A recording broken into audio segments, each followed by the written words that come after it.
Bienvenidos a un nuevo vídeo de Top2B.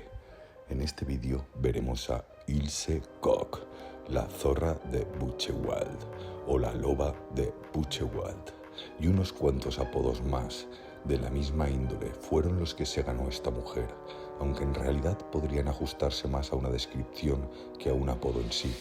Fue la mujer de Karl Koch, el oficial nazi al frente de varios de los campos de concentración nazis, y su historia está repleta de sangre, sadismo y episodios confeccionados por la más enfermiza cara del ser humano. La esposa y madre se convirtió en una torturadora atroz.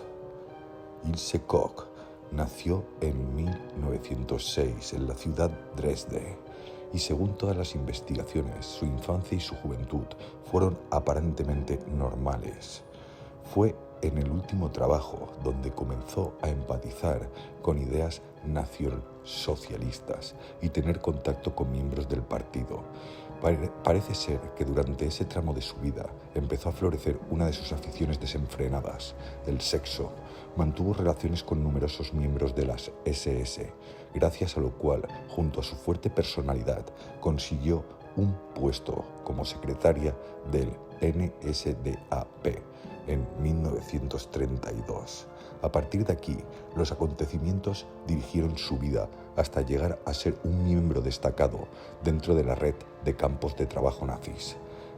Heinrich Himmler, el máximo responsable de las SS y la Gestapo, eligió a Ilse Koch por su apellido de soltera para que contrajera matrimonio con Karl Koch, quien era entonces coronel de campo de Sauschwitz. Así fue, tras la boda en 1936, se trasladaron a Buchenwald. En 1939, en donde se hablaba uno de los campos de exterminio más grandes construido por los nazis. Allí y durante los primeros años se dedicaron a cumplir sus obligaciones de paternidad a los que le obligaba el partido, teniendo 3 hijos. Después comenzó la barbarie, dando Koch rienda suelta a sus atrocidades más encarnizadas que uno pueda imaginar. La esposa y madre se convirtió en una atroz torturadora y asesina de internos, utilizando técnicas de tortura medieval y en algunos casos llegando a encargar reducción de cabezas de algunos fallecidos para ostentarlos como trofeos en su casa. Una de sus aficiones más terribles era seleccionar presos que llevaran un tatuaje en su piel para estirparla y hacer diferentes objetos con ellas. Entre ellos se contaban con lámparas y encuadernaciones. Numerosos testigos relataron que la zorra de Buchenwald gustaba de pasear con el campo, propinando latigazos a todo aquel que se le antojara, usando una fusta con cuchillas de afeitar en sus cintas para multiplicar el daño y el sufrimiento de la víctima. Su esposo Karl ya había sido brutal en sus etapas anteriores en los campos, y las atrocidades cometidas por ella quedaban impunes, aunque no pasaban desapercibidas. Hasta los propios oficiales de Buchenwald sentían miedo de ella. Koch no pudo soportar la presión y gritó: «Soy culpable, soy una pecadora», en uno de sus juicios. El matrimonio mandó construir en las cercanías del campo de batalla una nave destinada a ser un centro de recreo para ella, y allí mantuvo relaciones sexuales con numerosos oficiales de Buchenwald e incluso con sus esposas. Informes médicos posteriores afirmaron que padecía de ninfomanía.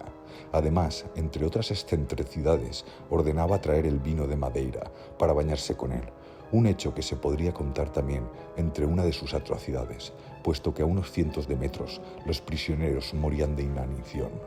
Sin contar que los armarios de su casa estaban repletos de ropa y complementos de lujo. Otros testigos contaron que en ocasiones se situaba en la entrada del campo semidesnuda. Cuando los presos llegaban, ella se mostraba en actitud lasciva con ellos, de tal manera que si alguno de ellos miraba fijamente, ordenaba que le propinaran una paliza, en ocasiones hasta la muerte. Los campos de concentración ya eran extremadamente duros de por sí, pero el de Buchenwald se convirtió en uno de los peores debido al sadismo impune de Koch. Llegó a instruir a otras mujeres, esposas de oficiales nazis, en sus actos de violencia extrema y a confeccionar los terribles objetos de tejido humano. Estos comenzaron a ser utilizados como obsequios para cargos de alto rango y llegaron a ser regalados en Berlín. Cuando en 1945 la Segunda Guerra Mundial tocaba su fin con la entrada de los soviéticos en Berlín, las tropas aliadas, en concreto el ejército estadounidense, desmanteló el campo de Buchenwald, que fue documentado en un vídeo por el cineasta Bill Wilder. Hitchcock fue detenida y condenada a cadena perpetua, aunque posteriormente le redujo la condena a 4 años de prisión, causando sorpresa y estupor en la sociedad. En 1951, el general de Estados Unidos, Ulysses Clay, le concedió la libertad basándose en una supuesta insuficiencia de pruebas. Durante el mismo año volvió a ser detenida y condenada en un juicio en el que los testimonios de más de 200 testigos y las pruebas presentadas fueron especialmente duros. Tatuajes adornan las bragas de Hills. Yo los había visto en el trasero de un gitano en mi barracón, declaró un prisionero judío, Albert Genowski. A pesar de haber cometido cerca de 5.000 crímenes, el veredicto de la corte fue el siguiente: un cargo de incitación al asesinato, un cargo de incitación a la tentativa de asesinato, 5 cargos de incitación al maltrato físico severo de los presos y 2 de maltrato físico. Hitchcock, condenada a cadena perpetua por cargos forzados en la prisión de mujeres de Eichstätt.